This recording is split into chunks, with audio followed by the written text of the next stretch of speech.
샬롬, 주님의 임재가 충만한 수요일입니다. 오늘 하루도 우리 주 예수 그리스도의 은혜와 하나님의 사랑이 할렐루야 모든 지체 가운데 함께 말씀을 나누는 모든 성도 가운데 충만히 임하길 우리 주 예수 그리스도의 이름으로 축원드립니다. 12월 2일 수요일 아침 예배 성삼위 하나님께 올려드립니다. 사도신경으로 우리의 신앙을 고백합니다. 전능하사 천지를 만드신 하나님 아버지를 내가 믿사오며 그 외아들 우리 주 예수 그리스도를 믿사오니 이는 성령으로 잉태하사 동정녀 마리아에게 나시고 본디오 빌라도에게 고난을 받으사 십자가에 못 박혀 죽으시고 장사한 지 사흘 만에 죽은 자 가운데서 다시 살아나시며 하늘에 오르사 전능하신 하나님 우편에 앉아 계시다가 저리로서 산자와 죽은 자를 심판하러 오시리라. 성령을 믿사오며 거룩한 공예와 성도가 서로 교통하는 것과 죄를 사하여 주시는 것과 몸이 다시 사는 것과 영원히 사는 것을 믿사옵나이다. 아멘. 오늘 하나님의 말씀은 역대상 18장 1절부터 17절까지입니다. 역대상 18장 1절부터 17절까지입니다. 하나님 말씀을 받습니다. 그 후에 다윗이 블레셋 사람들을 쳐서 항목을 받고 블레셋 사람들의 손에서 가드와 그 동네를 빼앗고 또 모압을 침해 모압 사람이 다윗의 종이 되어 조공을 바치니라. 소바 왕 하닷에셀이 유브라데스강 가야에서 자기 세력을 펴고자 하매 다윗이 그를 쳐서 하마까지 이르고 다윗이 그에게서 병거 1000대와 기병 7000명과 보병 20000명을 빼앗고 다윗이 그 병거 100대의 말들만 남기고 그 외의 병거의 말은 다 발에 힘줄을 끊었더니 다메섹 아람 사람이 소바왕 하닷에셀을 도우러 온지라. 다윗이 아람 사람 22,000명을 죽이고 다윗이 다메섹 사람의 수비대를 둠에 아람 사람이 다윗의 종이 되어 조공을 바치니라. 다윗이 어디로 가든지 여호와께서 이기게 하시니라. 다윗이 하닷에셀의 신하들이 가진 금 방패를 빼앗아 예루살렘으로 가져오고 또 하닷에셀의 성읍 디브핫과 군에서 심이 많은 놋을 빼앗았더니 솔로몬이 그것으로 놋대야와 기둥과 놋그릇들을 만들었더라. 하맛 왕 도우가 다윗이 소바 왕 하닷에셀에 온 군대를 쳐서 무찔렀다 함을 듣고 그의 아들 하도람을 보내어 다윗 왕에게 문안하고 축복하게 하니 이는 하닷에셀이 벌써 도우와 맞서 여러 번 전쟁에 있던 터에 다윗이 하닷에셀을 쳐서 무찔렀음이라. 하도람이 금과 은과 녹색 여러 가지 그릇을 가져온지라. 다윗 왕이 그것도 여호와께 드리되 에돔과 모압과 암몬 자손과 블레셋 사람들과 아말렉 등 모든 이방 민족에게서 빼앗아온 금과 함께하여 드리니라. 수르야의 아들 아비새가 소금 골짜기에서 에돔 사람 18,000명을 쳐 죽인지라. 다윗이 에돔의 수비대를 둠에 에돔 사람이 다 다윗의 종이 되니라. 다윗이 어디로 가든지 여호와께서 이기게 하셨더라. 다윗이 온 이스라엘을 다스려 모든 백성에게 정의와 공의를 행할세. 수르야의 아들 요압은 군대 사령관이 되고 아힐루스의 아들 여호사밧은 행정장관이 되고 아비두베의 아들 사독과 아비아달의 아들 아비멜렉은 제사장이 되고 샤오사는 서기관이 되고 여호야다의 아들 브나야는 그렛 사람과 블렛 사람을 다스리고 다윗의 아들들은 왕을 모시는 사람들의 우두머리가 되니라. 아멘. 하나님의 말씀입니다. 역대상 18장부터는 다윗의 주요 정복 전쟁의 내용을 다루고 있습니다. 오늘 본문에서는 주변 주요 국가 정복과 강국, 행전, 관료, 임명과 정복 전쟁을 통해 얻은 전리품들에 대한 기록이 담겨져 있으며 다윗이 어떻게 정쟁하였고 어떻게 나라를 다스렸는지를 보여주고 있는 내용을 담고 있습니다.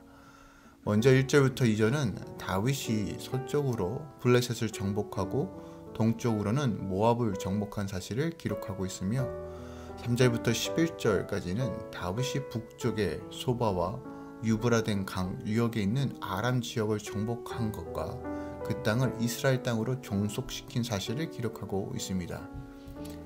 9절부터 10절은 하맛 왕 도우가 다윗에게 자신의 아들을 보내어 다윗 승리를 축하하며 조공을 바쳤다는 내용을 담고 있고, 11절은 다윗이 정복한 국가들로부터 받은 조공과 획득물들을 여호와께 바친 사실을 보고하고 있습니다.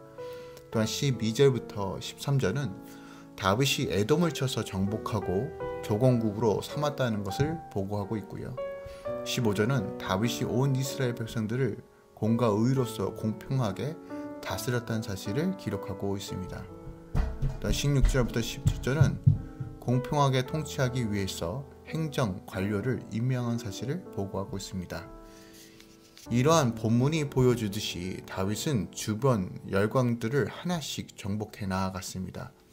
그리하여 그는 그의 당대에 하나님이 아브라함에게 약속하신 땅 전부를 차지하게 됩니다. 이것은 창세기 15장 18절에 아브라함에게 약속하신 부분입니다. 그가 이렇게 할 수 있었던 분명한 이유는 6절과 13절에 언급되어 있는데, 다윗이 어디를 가든 여호와께서 이기게 하셨기 때문이다 라고 거듭 강조하고 있습니다. 이것은 다윗에게 원래부터 탁월한 군사적 능력이 있어서 전쟁에 나가 승리한 것이 아니라, 그가 뛰어난 군사들 또한 장수들이 있어서 전쟁에 승리한 것이 아니라 하나님이 도우셨기 때문에 승리할 수 있었다고 분명하게 기록하고 있습니다.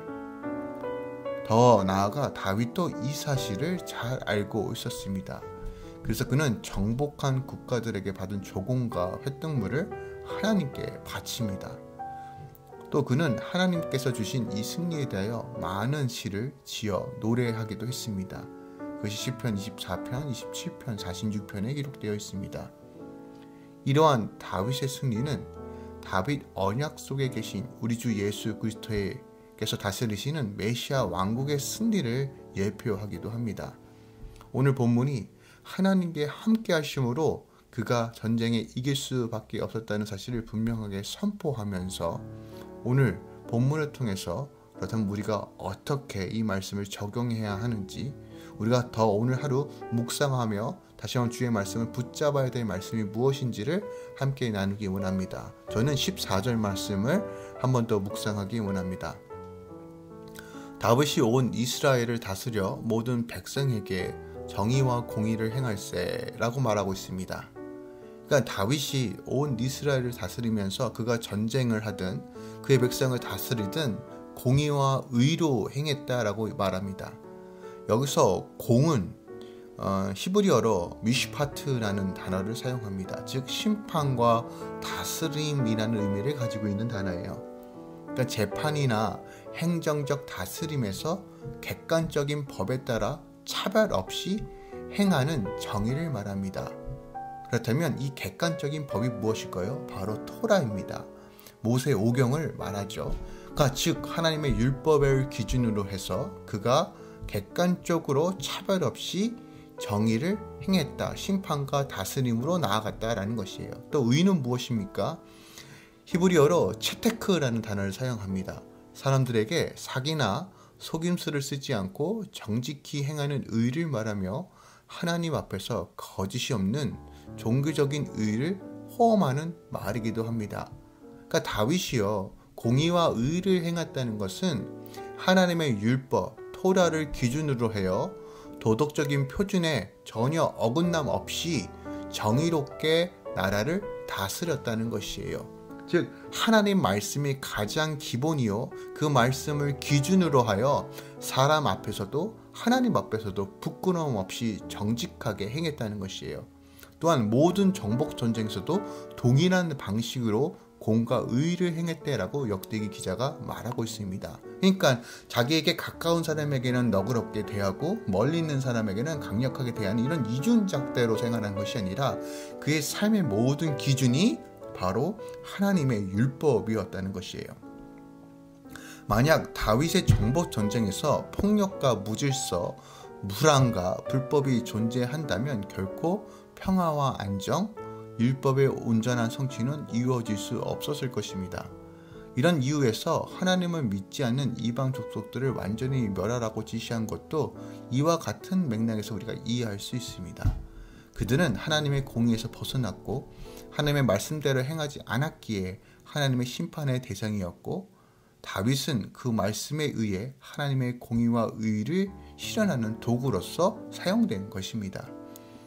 이런 의미에서 우리 삶 가운데서 동일하게 이 말씀은 적용할 수 있습니다. 오늘날 우리는 보이지 않는 끊임없이 이루어지는 영적 전쟁을 치르는 성도의 삶을 살고 있습니다. 우리가 이 땅에서 이루어지는 모든 영적 전쟁도 결국 하나님의 공의와 의가 온전히 실현되도록 하기 위한 전쟁이라는 것이에요. 내 삶에, 내 가정 가운데, 내 비즈니스 가운데 온전히 하나님의 공의와 의가 세워지길 주님은 원하십니다. 그것이 하나님의 나라이기 때문에 그렇습니다. 구원함을 얻은 성도들은 삶의 수없이 보이는 이 영적 전쟁에서 결국 하나님의 공의와 의를 세움으로써 승리하는 삶을 살아야 합니다. 어두움과 불법으로 우리가 알지 못하는 사이에 우리 안에 침범해오는 이 악한 것들에 대해서 우리의 삶이 흔들어 놓고 미혹에 넘어지는 것이 아니라 우리의 삶의 기준이 하나님의 말씀이요, 우리의 생각과 이념과 우리의 모든 것들이 주의 통치와 주의 다스림 안에 거해야지만 우리가 하나님 나라 공의와 의를 세울 수 있다는 것, 그래야지만 주의 통치 안에 있을 수 있다는 사실을 기억하며, 악한 세력들은 어떻게 해서든 우리 개인과 공동체와 우리 가정을 파괴하기 위하여 다시 한번 우리 안에 수도 없이 공격해온다는 사실을 기억해야 한답니다. 그러므로 우리는 늘 영적 전쟁을 준비하고 미혹당하지 않게 늘 깨어 있어야 한다는 것이에요. 사단은 우리가 진리를 지키는 것보다 다른 이들과 원만한 관계를 위하고 인본주의적인 생각을 통해서 우리의 안위와 평안을 위해서 진리를 포기하고 거짓과 타협하고 영적 전쟁을 싸워야 할 군사로서의 사명을 포기하라고 자꾸 우리를 유혹합니다. 또한 이 땅에서 하나님 나라를 누리며 주님께서 주신 평안과 복을 받는 삶을 살아야 하지만 세상과 타협함으로써 자기 중심적인 삶을 살도록 우리를 미혹합니다. 이러한 이념과 생각의 공격들은 포스트 코로나 이후로 더 가중될 것입니다. 이 코로나로 인하여 우리의 신앙과 믿음이 이 무너진 틈을 타 사단은 하나님의 말씀이 기준이 아닌, 하나님 중심적 생각이 아닌 이 세상의 것으로 우리의 본질을 바꾸려고 계속 시도하고 제도화할 것입니다. 우리가 하나님의 진리답게 서지 못하도록 방해하는 그 모든 것들에 대해서 우리는 담대하게 맞서 싸워야 합니다.